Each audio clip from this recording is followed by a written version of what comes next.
Last week, we talked about how to evaluate a candidate's value when it comes to hiring in the office. So today we're going to talk about what happens after the hire is made, right? So you've hired the person, and how do you intentionally onboard somebody into your culture and into the role? Welcome to NatRevMD, a podcast where we share tips on optimizing medical billing and improving practice efficiency so you can have the business of your dreams. I'm your host, Dr. Heather Signorelli, founder of NatRevMD. Let's get started. So your onboarding process really has the ability to destroy the value of every hire you make if you don't get this right. It's interesting. There was a Gallup research study that showed that only 12% of employees actually agreed that the organization does a good job with onboarding new employees. 12%. So that's 88% of organizations that are actually hiring the right person, or you spend the money, you hire the right person, you interview them, and then have the potential to lose them because the onboarding process isn't what it could be. And I get it. We're not taught how to onboard folks. There isn't a business class on onboarding. So today I'm going to talk about the strategies that I've learned both being in a corporation, but also what I've done within our own company. And I do think that employee turnover decreases when you get this right. SHRM research study actually showed that up to 50% of turnover in the first 18 months is tied to onboarding. And so obviously replacing an employee costs, 6-9 months of a individual salary. So if you are hiring somebody and you're paying them $75,000, $80,000 a year, you could be wasting $30,000, $40,000, $50,000, depending on how long that role is either open or the cost to actually spend the time to put out a new ad, hire a new person. So getting this right is really, really important. So today I'm going to build out the onboarding structure that I think produces really great results. We have actually never lost a leadership position within our company over the last 5 years. We have had to let some people go for performance issues, but we have never had anybody leave us. And that is truly, I think, in part the culture. Now, all of these that I'm going to talk about today are applicable to your practice. They're applicable to practices doing several $100,000 a month. And by the end of this episode, my hope is that you have a framework that you can hand over to your office manager and to your leadership team so that you can implement before your next hire arrives. And what's interesting is we actually so as a company, we have a ton of policies and procedures, right? We run a billing company. So it makes sense that we need policies and procedures, both from a high level perspective. How do we onboard practices? How do we manage KPIs? How do we manage different roles? But then also policies and procedures related to each individual practice. So lots of stuff to learn for us. So we actually took all of that. I think I've talked about this before, but just to share again, we took all of that and actually created an onboarding website. It is behind a username and password, so they do have to get invited. Not anybody can access it. But we were able to create that to go over company policies and procedures, right? PTO, all of those things, HR stuff. And then we go over each kind of component of, for us, managing accounts, right? So it's things like how to onboard a practice. What are the things we need to complete? And then we have that template in Monday.com, which is our project management tool. And then we also have just day-to-day account management. How do we make sure we're managing denials correctly, appeals, AR, patient statements, patient collections when we're working with a practice for those rules, every single thing. And so we standardized our entire company and then have a tracker. You guys know I love a spreadsheet. We have a tracker for each one of our practices that outlines, okay, where are they in onboarding? Are they stabilized practice? And then where are they in claims, payment posting, AR, patient statements? And then we implement trackers for each of those processes. So all of this to say, I took all of that and then created a website that when we have a new employee, a new leadership team member specifically, they can go through each of the modules to understand how we do all of that. I actually didn't even use video myself. I used HeyGen to create the videos. And I think I used 11 labs. I'm forgetting now, to make the voice. So then I paired up 11 labs with an avatar video. So it's not me doing the videos, but that's okay. It doesn't need to be me.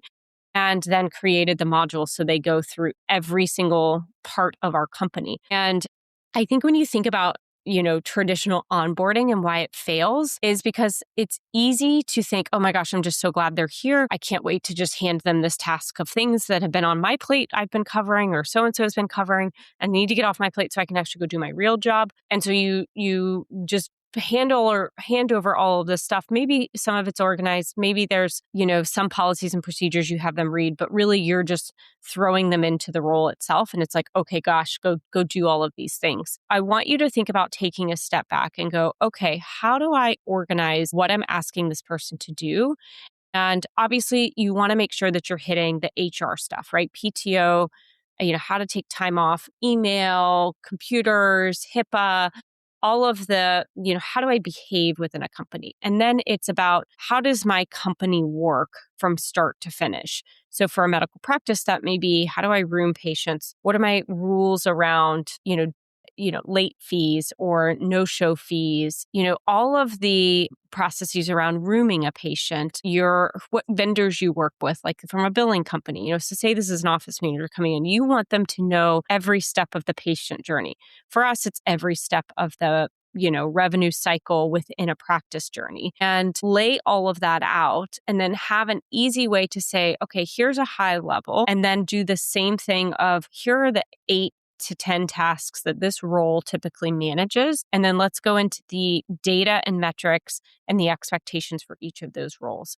And so it's very easy to have a new hire. They arrive on Monday, they've got a login, they've got a computer, and maybe even you've assigned another employee to train this individual or to help mentor. But by the time it's the end of the week, you often find out that other employee or that mentor has gotten bombarded with their own tasks. And maybe you've been dying to get, the tasks of this new role off your plate. And you've gotten now busy trying to catch up to the 6-9 months this person or this role has been open. And so it's easy for that person to go, okay, I'm trying to jump in, I'm trying to help, but that they feel overwhelmed because they don't have a clear picture of how does the organization work? How does the role fit into the organization? And then how is that role going to be successful? Or what are the measures of success in that role?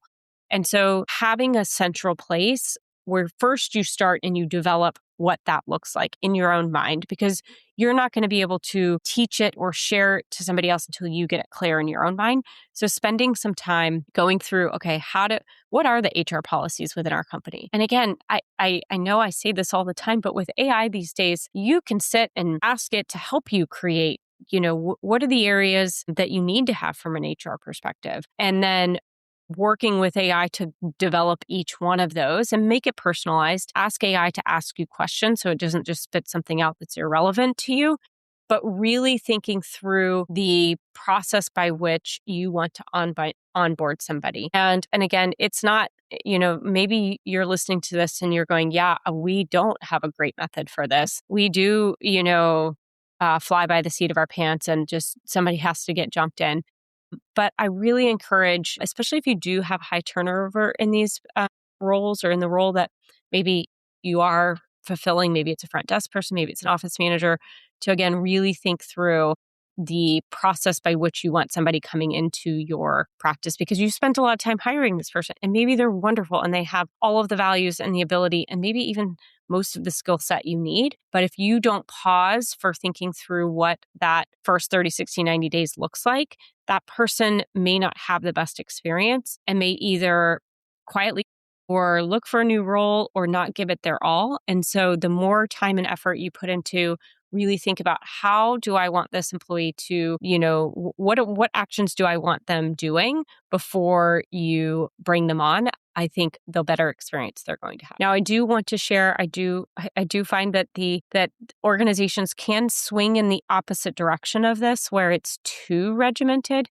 And day 1, 2, and 3 is spent, looking at webinars and compliance training and benefits paperwork. And you're, then going and having them just watch videos for the first several days. Obviously, we don't need to go that far to that end of the spectrum. But I think having a written plan of who are they going to meet with? What objectives are they going to have in those meetings? What are the tasks you're going to say?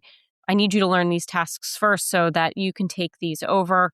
what does good look like and what are the metrics that you're going to be measuring of what success looks like, and really planning out one-on-ones either with yourself or with those mentors or with other departments so that they have a chance to sit and listen and learn, ask questions, and then go try and do something, and then meeting back with those people to, again, ask questions, listen and learn, so that it's this iterative process over really that first, 90 days. So I think planning out that onboarding, not just by the end of the first week, but really having some check-ins, those 30, 60, 90 days really, really is important. And then really asking them the question, like, what doesn't make sense? What haven't I shared with you? What have I missed? What questions do you have? Because I think that's going to allow them to feel supported, to feel cared about, and to feel like you are trying to make it the best experience and welcome them to your company's, culture, your family, etc. All right. So next, I'm going to talk a little bit about what that 30, 60, 90-day structure could look like. I'll share a little bit about what it looks like in our company and some ideas around what it could look like within your own company. Obviously, like I said, this is really about a journey. You really needs to be more than just that first week. And so defining milestones, clear expectations really in each of the stages of that 30, 60, 90 day is really, really critical. I think if you are the owner and you're hiring your number two, so I'll use that as an example. So say that's a COO. If you're a larger practice, maybe that's an administrative manager. The goal here is regular check-ins. And that's, maybe that first week, that's every single day. Maybe depending on how much this person is your right hand versus delegated to actually run different departments, that cadence may differ.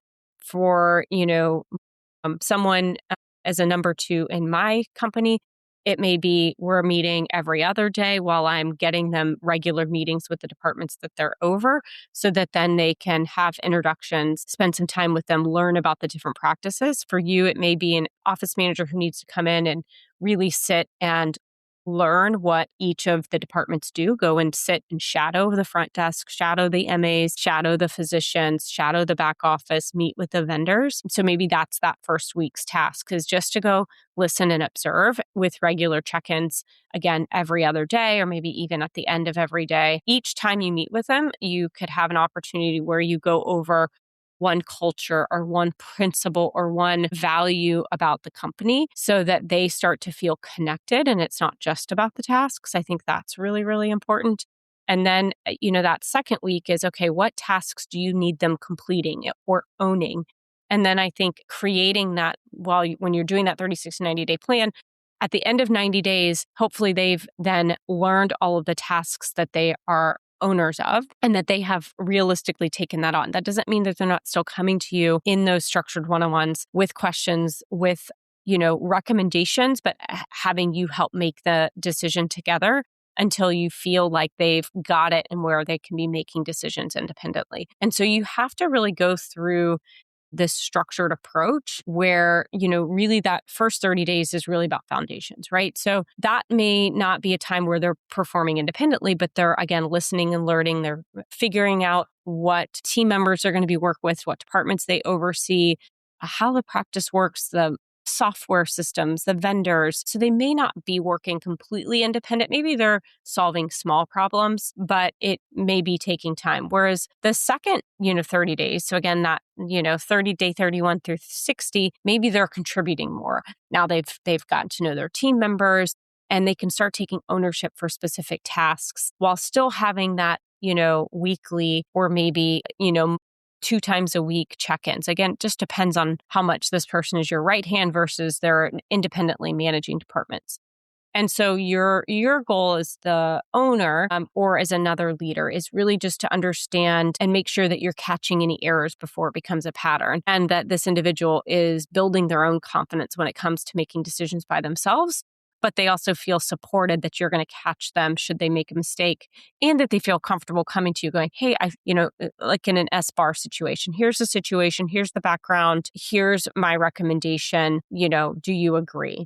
And if they continue doing, SBAR type things for small issues or even big issues, and the decisions that they're bringing to you or the recommendations they're bringing to you seem correct, then it's like, okay, SBAR, this individual has got it down. And again, these don't need to be like, thorough SBAR write-ups. It's just a framework by which you can make sure that somebody is doing it, is working towards independence.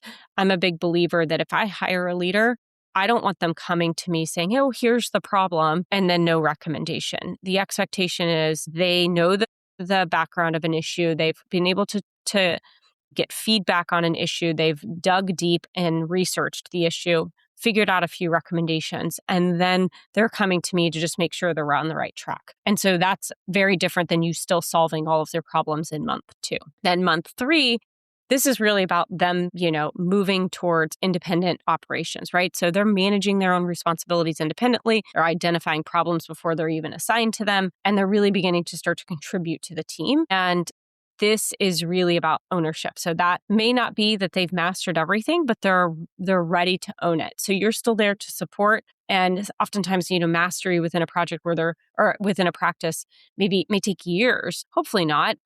But it probably takes 6 to 12 months. And so ownership is really, so I think as you piece this together, that's why I think doing the pre-work around, what are your HR policies? How many HR policies do you need to have? Again, depends on your practice, depends on your size of team. There's a lot of resources out there that you can at least get a baseline of what you need to have. And then it's the operational day-to-day processes that you need to have hammered out and then down to the roles and then what tasks that they do and then having those tasks operationally planned out. So that's how I think about building this. So we've got HR, we've got day-to-day operations, we've got roles, and then what tasks those roles perform, and then how to do those tasks. So if you think about like a network of policies and procedures, having all of those areas covered down to the tasks that they do, how to do those tasks, how you measure success for those tasks, then those tasks can be assigned to the roles, and the roles when they come in can be fairly clearly defined. And that's going to help somebody have the confidence to know what they should be doing, what good looks like, have some good quick wins as well. I think the last piece of hiring somebody is making sure that culturally you are welcoming them to your culture. And so obviously understanding what culture you expect. Like for us, I expect, everybody to help each other out within our team, that there are no stupid questions, that we bring issues up to the team and they're not ridiculed. They're supported of, okay, now how do we solve for that problem? That we are answering client emails quickly. My expectation is that those are happening within 24 hours and that we are never judgmental either to our team or to our clients in terms of things that aren't going well. And really, really important that those first 30, 60, 90 days, new hires within our team feel that, not just hear it on some vision board or, statement that I have on a values of the company, but that they actually feel that amongst their team members. And so you're going to want to make sure that as the leader, whether you're the physician leader, whether you're a practice manager, that you're embodying and showing that new hire the culture firsthand. And that is really got to be something that you think about. How do I show the person what our values are and make sure that everybody on the team is showing that new hire those principles? So if you have a department that's full of drama and backstabbing and, wasting time, behind the scenes, then I think, if you're bringing somebody into that department, what do you think they're going to emulate, right? Are they going to emulate what they're dealing with around them? Are they going to emulate the drama and the, wasting time, et cetera? So you got to nip that in the bud and say, that's not the expectation here. This is the expectation, and reaffirm that practices, culture, and values in those departments before those new hires come in. I see that a lot with front desk.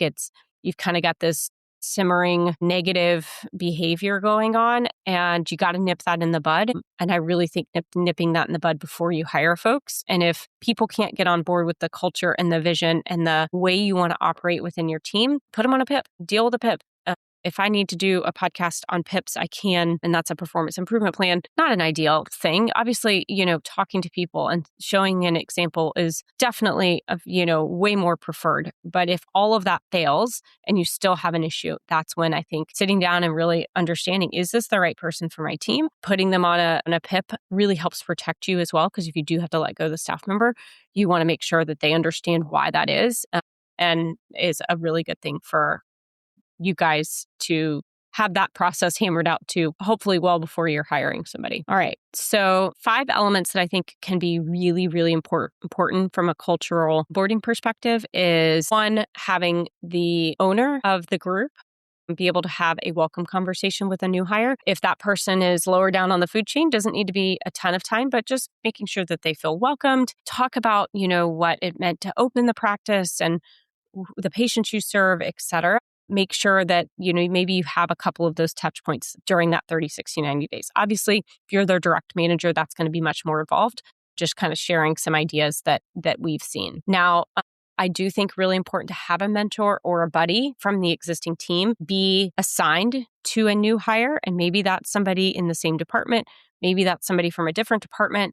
And this is really about having a relationship with a specific person who can answer questions, or they can start to get to know better on a more personal level, especially if you have a larger team. It's a peer. It's somebody that maybe has been in the role for a while at your practice and knows the context within the practice, knows enough to get by to really be able to help that person. And I like this to not be necessarily just a manager, but really a peer, because it just allows them to start having a friend within the practice, which I think having relationships with coworkers helps build a culture where people want to stay. Another, like I mentioned, is really just making sure that values are in action in your practice. Again, if your value is that, you are always kind to patients, and that no matter how upset they are, everybody's calm, cool, collected, you make sure that that is practiced around the new hires so that they don't just see this value statement, but they see it in action. Number 4 is that hopefully those first 30 days, you can have something where the new hire has a task that they can have some quick wins, where they feel accomplished, where they're like, yes, I did a good job. And there's an ability to praise them for that good job. There's nothing worse than feeling like, gosh, am I doing a good job? Am I not doing a good job? And so having some tasks that they can own that is easy to do, or just, part of their role, but something that they should be capable of accomplishing, so that then you have an opportunity to give a shout out to praise them. And last, really important to have that structured check-in at a 30, 60, 90-day mark. Again, whether that's the owner, just depends on whether or not how big the practice is, or somebody higher up than just their day-to-day manager, whether that's an owner or somebody, maybe a skip level, two levels up, can be really important. It's just a conversation, a way for us to go, do you feel like you're moving in the right direction? How are you doing? And are there things I can answer? Do you feel like your role is clear? Do you feel like you're making progress in learning the culture, learning the role, learning the tasks? Again, this is meant to be an informal check-in, but gives the ability for you to check in and really, share any feedback. If they're way off base or showing up late every day, you certainly want to make sure that that's nipped in the bud early. So the 3 tasks I want you to walk away with is really having an onboarding roadmap for your highest turnover role that you can use as you move to hiring those people here in the next, 6 months. Say you're hiring for that role, really thinking about that HR infrastructure, your operational duties, and the roles and the tasks that those roles are doing, really focusing on what success looks like. And then second is really thinking through, okay, how do I show and make sure that our team is showing what it means to be on this team, meaning the cultural values part. How do we make sure that that shines through for our new hires? So third is really scheduling those 30-day check-ins before the next hire starts, identifying who they need to meet with, and figuring out how to get them ingrained into the office role and the tasks that they're going to be doing. All right. So we do have a Recover Diagnostic down in the show notes. It's a link that allows you to understand where your practice is and figure out if you need to be changing directions with regards to revenue. So go check it out. And as always, if you are looking for a new full service medical billing company, we'd love to see if we're the right fit for each other. Head on over to our website at natrevmd.com And you can check out the free revenue metric up at the top right-hand corner, or just select the contact us and reach out. All right. Hopefully you guys have a great rest of your day.